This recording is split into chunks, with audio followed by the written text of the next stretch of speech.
নমস্কার, পম্পার রান্নাঘরে আপনাদের স্বাগত। আজকের আমি কচু পাতা আমরা অন্যভাবেই খাই।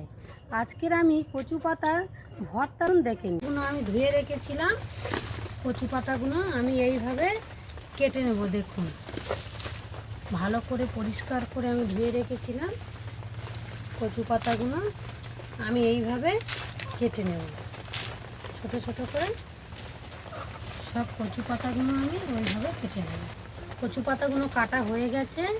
কচু পাতা কাটার সময় যদি কারোর হাত কুটায়, আপনারা এইভাবে নুন নিয়ে হাতের মধ্যে এইভাবে পকড়ে দেবেন, হাত আর কিন্তু কুটাবে না।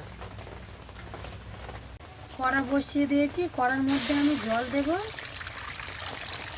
কিছুটা পরিমাণে। এখানে আমি লবণ ফেলে দেবো 1 চামচ। জলটা গরম হয়ে গেলে আমি সেই কেটে রাখা কচু পাতাগুলো এর মধ্যে দিয়ে দেব। কড়ার মধ্যে দিয়ে দেবো। কড়ার মধ্যে দিয়ে আমি 2 মিনিট ঢাকা দিয়ে রাখবো।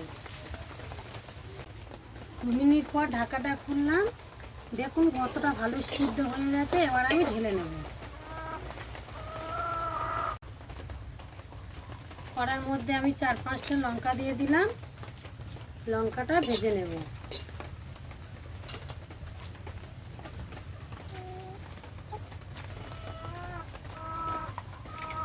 লঙ্কাটা আমি ভেজে নেব লাল লাল করে। ভাজা হয়ে গেছে লঙ্কা। কড়ার মধ্যে আমি সর্ষের তেল দিয়ে দেবো আর দেব চিংড়ি মাছ। নুন আর হলুদ মাখানো চিংড়ি মাছ আমি দিয়ে দিলাম।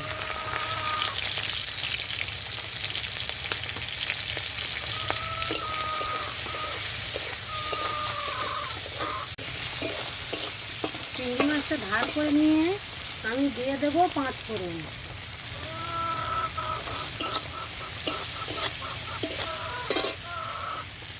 এখানে আমি দিয়ে দেব কুচনো পেঁয়াজ।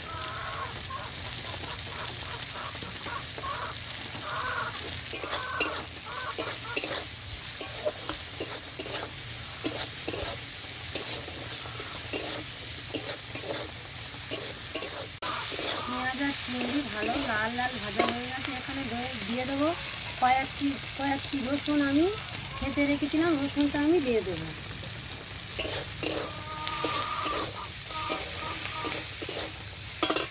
এবার আমি এখানে লঙ্কা কোটা হাত দিয়ে আমি এইভাবে গুঁড়ো করে নেব।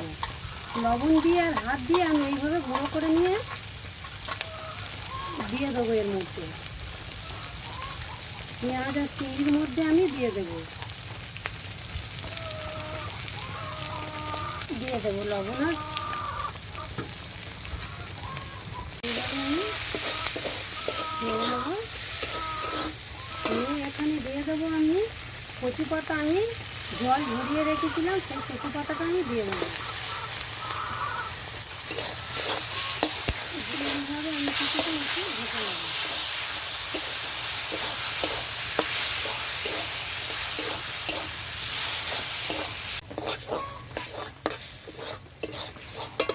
কচু পাতাটা দেখুন কত সুন্দর হয়ে গেছে। এবারে এর মধ্যে আপনারা অনেকে কচু পাতা কুটুনোর ভয়ে আপনারা কেউ খেতেই চান না। এইভাবে আপনারা লেবুর রস যদি দিয়ে দেন কচু পাতার মধ্যে, আর আপনাদের কিন্তু কুটোবে না। এইভাবে দিয়ে কিছুক্ষণ নেড়ে নেবেন, আর কুটোবে না খাওয়ার সময়।